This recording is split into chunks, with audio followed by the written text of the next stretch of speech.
So I want to take this opportunity to discuss the gift that just keeps on giving, and that is the opportunity to talk about Caitlin Clark and the WNBA.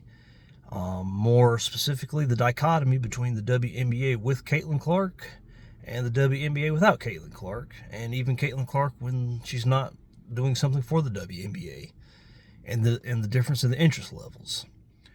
So what's the number one thing that's being talked about as it relates to the WNBA and WNBA players right now? As you know, the finals have started. Game one was Thursday. It's the exact same time of Thursday night football.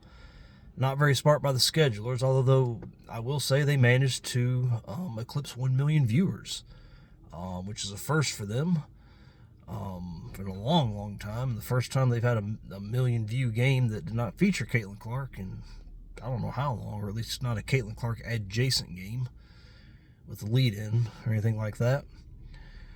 The Lynx pulled off kind of an upset from game one. Liberty kind of choked that one away. The Lynx played really well. And like I said, they did good, but that's not the number one story in the WNBA right now. The number one story in the WNBA right now is Caitlin Clark, who's going to be playing golf in November in a Pro-Am tournament with Annika Sorenstam. One thing you have to know about me in golf, I have watched golf once since June of 2008. The only time I've ever watched golf is if Tiger Woods was leading in a major on a Sunday. I watched the 2008 U.S. Open. It went to a 18-hole playoff on Monday, which I watched all 18 holes. And the subsequent sudden death, I think 2 holes, whatever it was. Tiger out there, torn ACL, messed up leg against the ultimate underdog, Rocco Mediate. Tiger pulled it out. It was pretty impressive by both people. And Tiger showed that he was indeed the best golfer in the world and just pulled it out. Little do we know that'd be the last time he would win for a long, long time. Personal issues, been well documented. Marital issues, infidelity issues,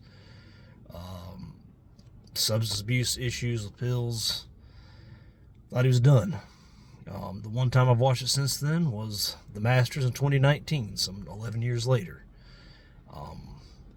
Just a crazy throwback, comeback story for him. Watching him that last round, he looked like the Tiger of old. It's like those 11 years in between never happened in that moment. But they had. So I've watched golf once since June of 2008, over 16 years ago. 18 years ago. No, 16 years ago. I can't do math. It was a long time ago. So did I spend today seeing if I can try to see if this Pro-Am that Caitlin Clark's going to be involved in at Annika Sorenstam's at her golf tournament called the Annika, which I gotta admit has a good ring to it. That's kind of rare. If LeBron James held a golf tournament or a basketball tournament or anything and called it the LeBron, I would cringe so hard I might pop a blood vessel. But that's another story for another day. It just shows you how her effect and just how important she is. This Caitlin Clark effect is bigger than I think any of us realized, even me have realized.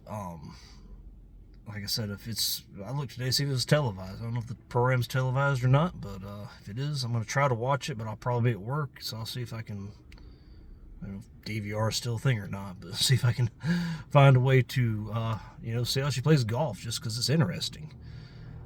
Probably the second most talked about thing is the TikTok, I don't think it's TikTok, it's a viral video of Caitlin Clark and Lexi Hull in the car, driving to some store that sells fruit-flavored drinks, and them trying out the drinks and seeing how they are.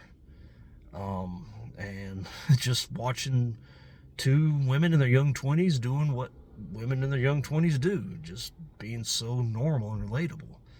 It's one of those things Dejanay Carrington and Alyssa Smith need to watch.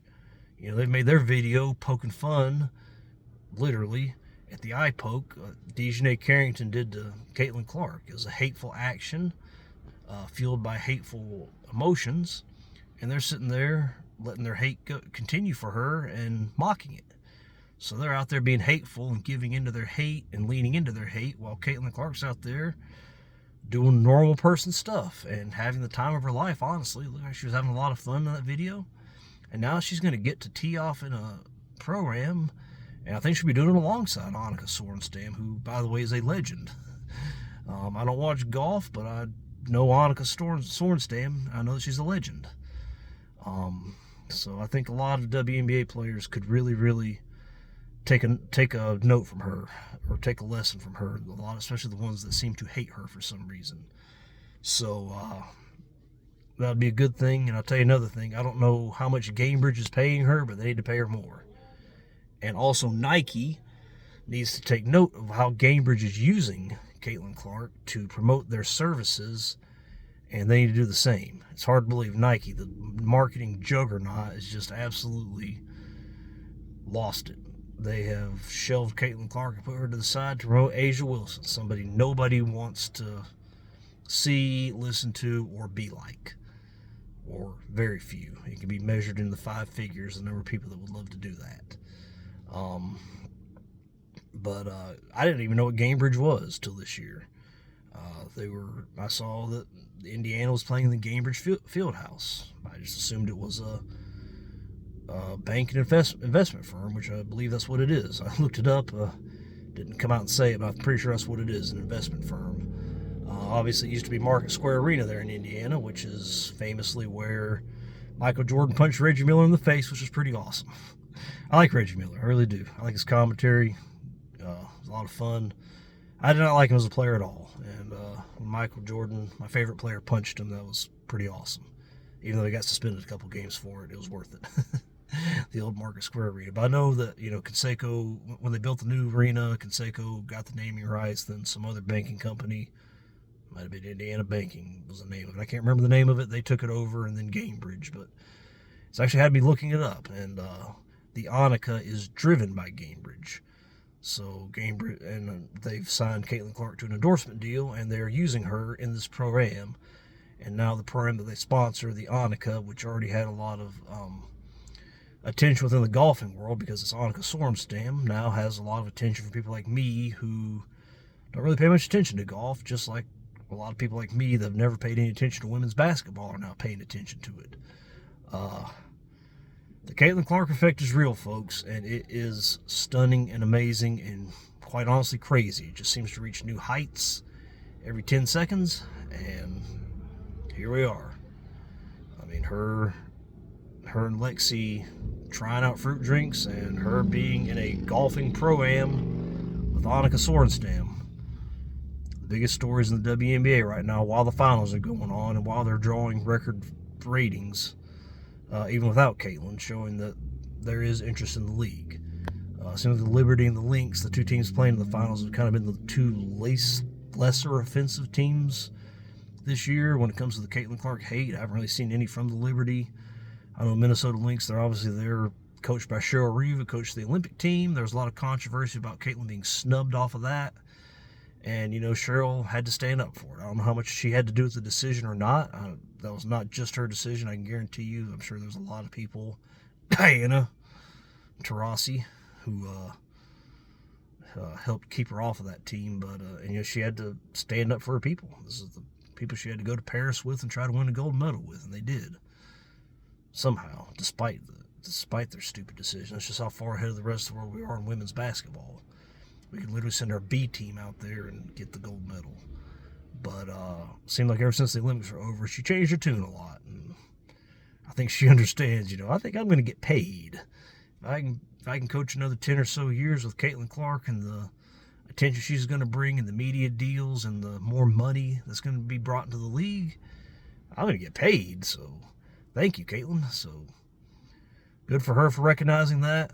But that just shows you how real the Caitlin Clark effect is. And I mean, Gamebridge is feeling it and feeling the good side of it, and Nike could be, and they're not. So you just have to look at the end of the day, hatred and trying to push forward with a political agenda loses. Having fun wins. Caitlin Clark's having fun. Melissa Smith and Dejanay Carrington are miserable, being online activists trying to push these causes that are false narratives and just living in a fake world. Meanwhile, Caitlin Clark's just out there being a girl in the world and getting to play golf with Annika Sorenstam. What more can you ask for? So, kudos to her. Kudos to Gamebridge for using her correctly. Hopefully they'll double or triple what they're paying her, because they need to, before somebody else snatches her up. Some other investment firm, there's about 5 million of them out there, because everybody wants to take their money and make more money out of it. And not many of us are very smart about it. So, we're always on the lookout for somebody. So, thank you guys for watching. Thank you for these crazy viewer counts. Don't hesitate to subscribe if you like them. It's just me and my smartphone talking. So thank you guys, and I'll talk to you later.